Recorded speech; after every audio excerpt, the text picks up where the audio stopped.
இங்கே பாருங்கள், ஃபஸ்ட்டு மிளகு நுணுக்கி வச்சுருக்கேன். சோம்பு இருக்குது, ஜீரகம் இருக்குது, பூண்டு, இஞ்சி, வெங்காயம் இதெல்லாம் போட்டு கோஸ் கிரைண்டிங் தான் அப்படி அரைக்கணும். அப்புறம் தக்காளி 2, கருவேப்பிலை, அப்புறம் சிக்கன் 1/2 கிலோ. அதுக்கப்புறம் மசாலா போடுறப்ப உங்களுக்கு காமிக்கிறேன்.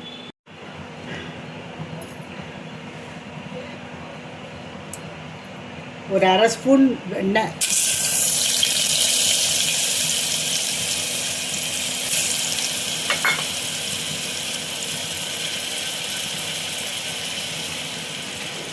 இப்போ கோஸை அரைச்சி வச்சுருக்கோம்ல, இங்கே பாருங்கள், இப்படி இதை போடுறேன் நான்.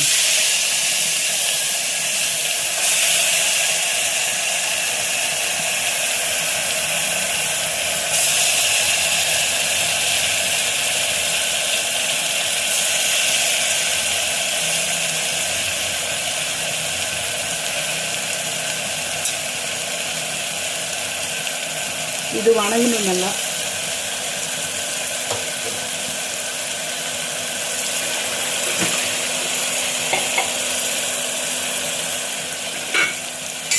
நம்ம வணக்கிறத இது நல்லா எண்ணெய் பிரிகிற அளவுக்கு வணங்கட்டும். வணக்கிக்கோங்க. அப்புறம் இன்னும் வணக்குவோம்ல தக்காளியெல்லாம் போட்டுட்டு, அதனால் கொஞ்சம் பாதி வணங்கினதுக்கப்புறம் நான் தக்காளி போடுறேன்.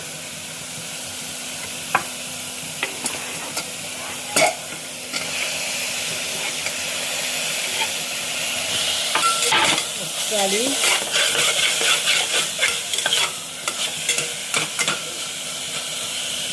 மசாலா போடலாம். நம்ம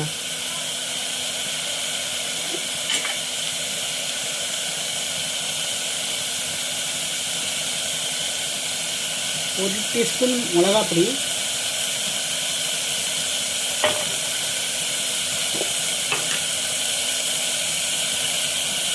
கரம் மசாலா பொடி 1 டீஸ்பூன்,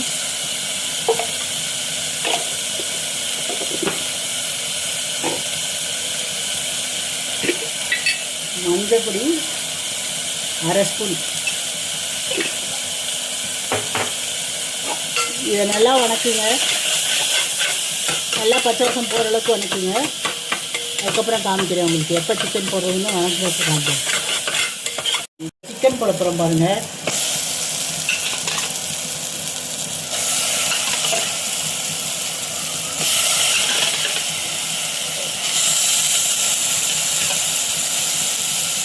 இது 2 நிமிஷம்.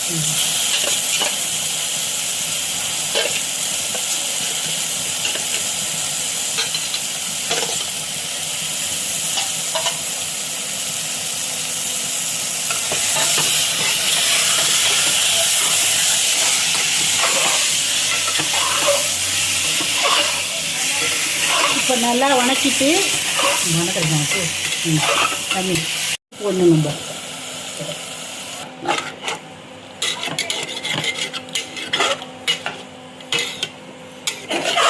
3/4 கிளாஸ் ஊற்றினேன் நான்.